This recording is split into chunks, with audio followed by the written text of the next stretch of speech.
Let's go back many centuries. Can you imagine having Moses as your baby brother? Moses' siblings did not handle this well. Let's turn to Numbers, the 12th chapter. The story of Miriam and Aaron and Moses, a sibling rivalry from the Old Testament. Beginning with the first verse through verse 16. Miriam and Aaron began to talk against Moses because of his Cushite wife, Ethiopian today, the land of Ethiopia. For he had married an Ethiopian. Has the Lord spoken only through Moses, they asked? Hasn't he also spoken through us? And the Lord heard this. Now Moses was a very humble man, more humble than anyone else on the face of the earth. At once the Lord said to Moses, Aaron, and Miriam, "Come out to the tent of meeting, all three of you." So the three of them came out. Then the Lord came down in a pillar of cloud. He stood at the entrance to the tent and summoned Aaron and Miriam. When both of them stepped forward, he said, "Listen to my words. When a prophet of the Lord is among you, I reveal myself to him in visions. I speak to him in dreams. But this is not true of my servant Moses. He is faithful in all my house. With him I speak face to face, clearly and not in riddles. He sees the form of the Lord. Why then were you not afraid to speak against my servant Moses?" The anger of the Lord burned against them, and he left them. When the cloud lifted from above the tent, there stood Miriam, leprous like snow.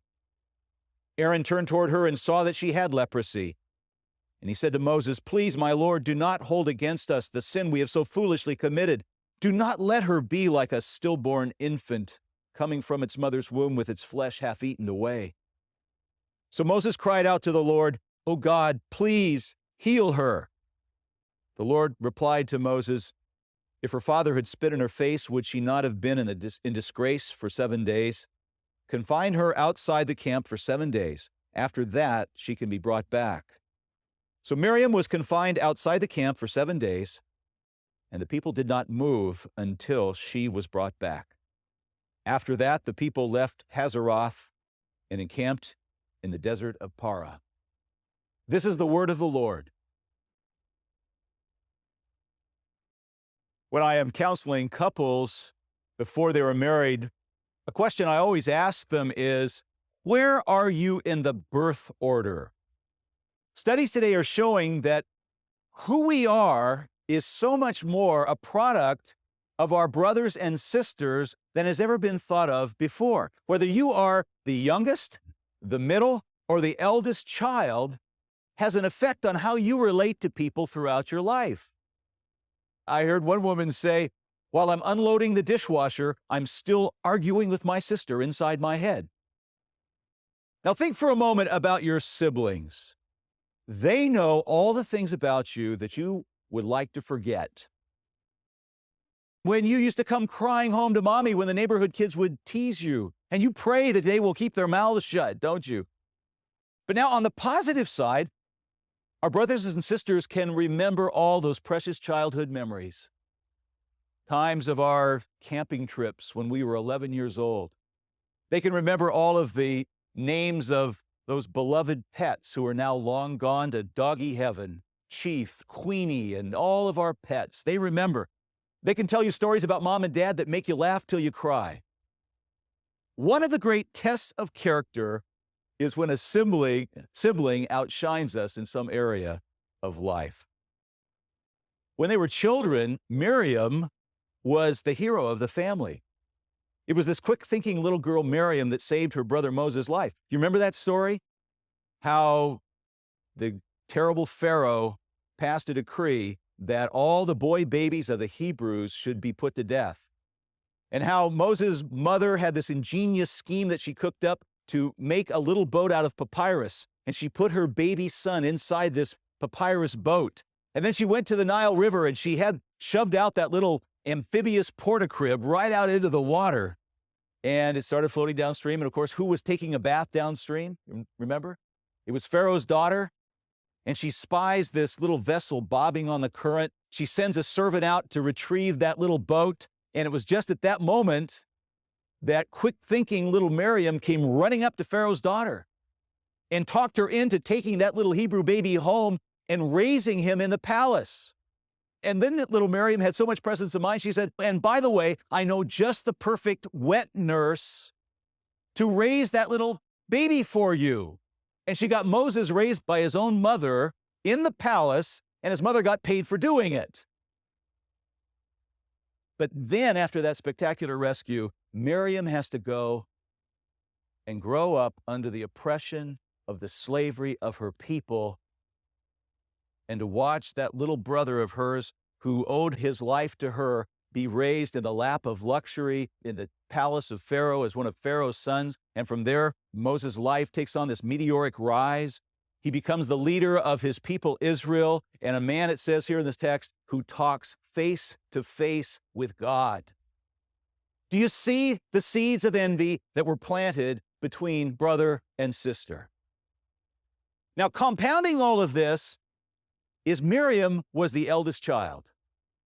I was jogging the other day with one of my daughters, and as we were jogging along, I knew I was going to be speaking on this theme, and I said, honey, is there a problem with sibling rivalry among you three sisters? And the daughter I was running with looked at me and she said, oh, no, Daddy. And I felt so good. She said, oh, no, Daddy, there's no problem in our family with sibling rivalry. When one of us is so far superior, there's no rivalry. Now, guess the birth order of that child. It was the eldest. What is it Linus says? Big sisters are the crabgrass in the lawn of life. I read a psychologist who said that eldest children always feel sorely neglected, even though one glance at the family album shows there are more pictures in there of them than anybody else. Did you know that all 7 of the original Mercury astronauts were firstborns? And I think all of us firstborns feel like we belong way up there above everybody else. Well, how do we handle that the Bible is not impressed with firstborns? Again in the Bible, God delights in upending the pecking order and elevating the younger above the older. Abel over Cain, Jacob over Esau, Rachel over Leah, Joseph over his 10 older brothers, David over his 7 older brothers, the prodigal son over his elder brother. Let me say a word here parenthetically as well about the world scene right now. What is going on in the Middle East right now that is simply the most brutal and savage expression of sibling rivalry that the world has ever seen. It is the sons of Abraham who are tearing each other apart. The descendants of Ishmael and the descendants of Isaac are tearing each other apart, and the Bible tells us that Arabs and Jews are brothers. Well, back into our story here. At one point now, Miriam finally gets recognized. On the far side of the Red Sea, the waters come back together. The Egyptian army is buried under tons of water.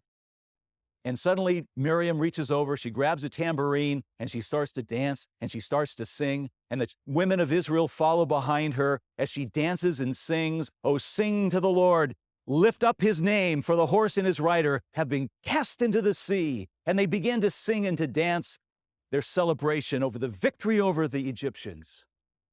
And it is then that the other brother, Aaron, becomes the high priest of all of Israel. And yet still there is bubbling beneath the surface that lethal envy of their little brother Moses. And then something happens. We read it a moment ago. Moses marries an Ethiopian woman, a dark-skinned woman. He enters into an interracial marriage. And it's then that suddenly Miriam decides to publicly challenge the leadership of Moses. She says, "Has the Lord indeed spoken only through Moses? Has he not spoken through us also?" Now, notice here, these 3 siblings are in their 80s. Moses, Aaron, and Miriam are in their 80s. Long-buried tensions between brothers and sisters have a way of coming out later in life, don't they? And very often that happens at the most inopportune time when mom and dad are facing failing health and you've got to decide the issues of long-term care. Or maybe mom and dad have died and now you've got to decide the disposition of the inheritance. And sometimes what you find is that families will go back to being like they were when they were little kids at home and mom and dad weren't there, and they will fight and they will squabble and they will tear at each other. My friends, we need to recognize envy for what it is, and that is a cancer of the spirit. I think that's the symbolism here of Miriam. It says, now Miriam suddenly came down with leprosy. In other words, the sickness in her soul now comes out as an illness in her body. How do we overcome this sin of envy that can destroy both our body and our soul? Let me offer 3 things that we can do. First of all, we need to acknowledge envy in our lives. One of the things about envy is no one will acknowledge it. But we'll acknowledge gluttony. We'll say, oh man, I've got a problem. I just love to eat too much. Or we'll say, I have a problem with anger. I just lose my temper, a hair trigger temper. But have you ever said to somebody, you're envious, aren't you? They say, oh, you kidding me? Me and no way. We need to acknowledge the envy that rears its head in our hearts. Second thing we need to realize and acknowledge is where envy comes from. It's almost always among equals, colleagues, classmates, siblings. Musicians do not envy baseball players. Musicians envy other musicians. Baseball players envy other baseball players. Realtors envy other realtors. Sunday school teachers even. I was looking at a Christian magazine recently, and I couldn't believe what I saw. Here was an advertisement in a Christian magazine, and it showed a lady walking out of a Sunday school classroom with a scowl on her face. And the caption underneath said, why does everybody go to her Bible studies and not to mine? And the selling point was a curriculum that I guess if you buy this curriculum, you'll have a stampede out of their Bible studies into your Bible studies. You'll put her out of business. I mean, isn't that great? The envy, Bible study envy. I mean, amazing. You envy people who excel at the point of your gifts and calling.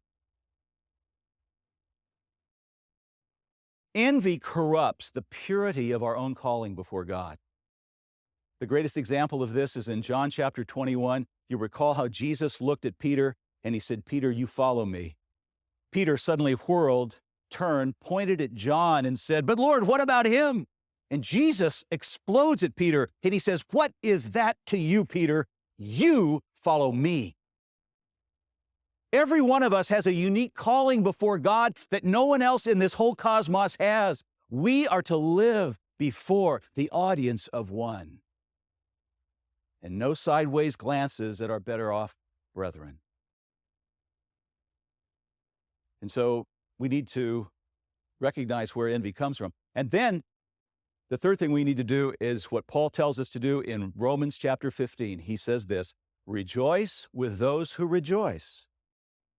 If somebody beats you out for the big promotion, if someone gets the great honor that you had your heart set on, you be the first one to cross the room and shake their hand. Or better yet, send them a great big bouquet and a big note that says, way to go. And then double all of your efforts to make them successful in that new position that they have. And you know what? By doing that, you will free yourself up inside in ways you never imagined. I think one of the greatest days in baseball history was Labor Day 1998. Some of you will remember that day. It was the day that Mark McGwire hit his 61st home run. And he broke Babe Ruth's record and he tied Roger Maris with that home run on Labor Day 1998. Now, if that weren't enough, on that game that the St. Louis Cardinals were playing, the game was against the Chicago Cubs, which meant that out in left field was Sammy Sosa. Sammy Sosa and Mark McGwire throughout that entire season had been in a rivalry as to who was going to set the record. And they were nip and tuck throughout the entire season. And here it was, Mark McGwire. And as Mark McGwire was circling the bases, of course, the TV camera panned in on Sammy Sosa. And I have to tell you, Sammy Sosa was grinning as if he had hit that home run. And Sammy Sosa was applauding Mark McGwire and celebrating the home run of Mark McGwire. And if that weren't enough, Mark McGwire crossed home plate, picked up his little boy, walked over to the railing, and looked up at Roger Maris's family and pointed to the sky, and then pointed at his own heart to say, Roger's here with me. And if that weren't enough, the guy who caught the home run out in the bleachers said, I don't want any money. I just want to come meet Mark and give him the ball. And it was like there was this golden moment in America where everyone was in harmony and everyone was pointing the spotlight on somebody else, and egos were set aside and envy was gone. My younger brother is visiting from California. As we were growing up, we had a terrible rivalry. And my brother, 16 months younger, was an extraordinary athlete. And every time I would try to do something athletically, he would come back. He was a year behind me. He'd come and wipe out my record. I set the record for the most pins in the history of the school on the wrestling team. Had my name on a big plaque in the gymnasium. Next year they came along, my brother just wiped it out, and they changed the V to a D, Dave Pence up there. He went on to become a small college All-American football player. And I remember in our 20s, we had a moment like this where we started yelling at each other. He shoved me. And he looked at me across the room and he said, my perfect older brother. And I looked at him and I said, that scrawny punk who grew up to make the whole world forget everything I ever did. And in that moment, though, we both realized that we were looking at the person to whom we were closest in all the world. And to this day, apart from my wife, my brother is my closest confidant. Your sibling issues are worth working through, my friends. Because when life goes on, with every year, brothers and sisters become more precious. Because they're the ones who still remember us when we were children. And with all the losses of life, of divorce, of children growing up and moving away, and of death, you may well come to that point in your life where the person to whom you feel closest is my crazy sister or my outrageous brother. When Miriam was told that she had leprosy, the first thing Moses did is he cried out to God, please, God, heal her. She was sent out of the camp for a week.